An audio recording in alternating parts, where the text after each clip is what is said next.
The soul of the sluggard craves and gets nothing, while the soul of the diligent is richly supplied. The hand of the diligent will rule, while the slothful will be put to forced labor.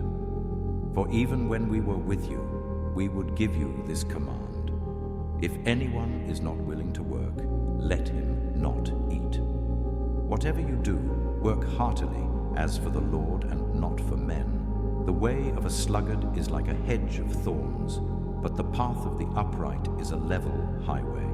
Through sloth the roof sinks in, and through indolence the house leaks. I passed by the field of a sluggard, by the vineyard of a man lacking sense, and behold, it was all overgrown with thorns. The ground was covered with nettles, and its stone wall was broken down. Then I saw and considered it. I looked and received instruction. A little sleep, a little slumber, a little folding of the hands to rest, and poverty will come upon you like a robber, and want like an armed man. The desire of the sluggard kills him, for his hands refuse to labor.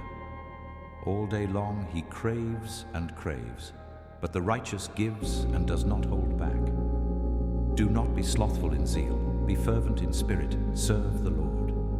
Slothfulness casts into a deep sleep, and an idle person will suffer hunger.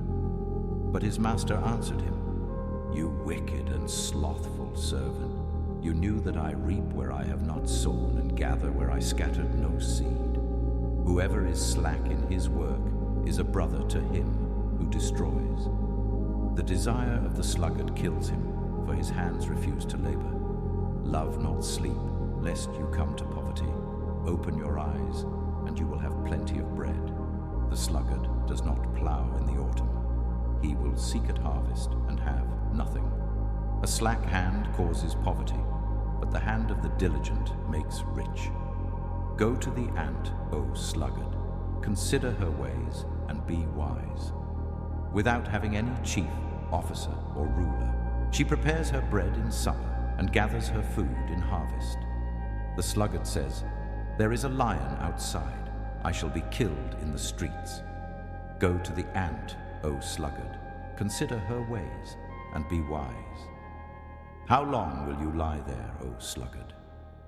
When will you arise from your sleep? I can do all things through him who strengthens me. The sluggard buries his hand in the dish and will not even bring it back to his mouth. His watchmen are blind. They are all without knowledge. They are all silent dogs. They cannot bark, dreaming, lying down, loving to slumber. The sluggard is wiser in his own eyes than 7 men who can answer sensibly. Whoever is slothful will not roast his game, but the diligent man will get precious wealth.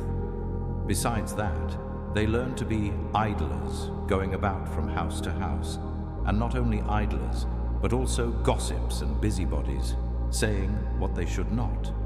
But if anyone does not provide for his relatives, and especially for members of his household, he has denied the faith and is worse than an unbeliever. So that you may not be sluggish, but imitators of those who, through faith and patience, inherit the promises. And poverty will come upon you like a robber, and want like an armed man.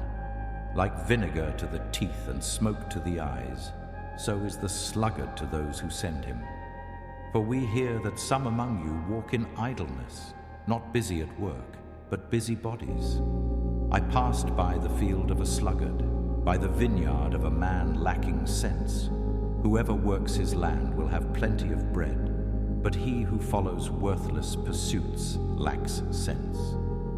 Now all the Athenians and the foreigners who lived there would spend their time in nothing except telling or hearing something new.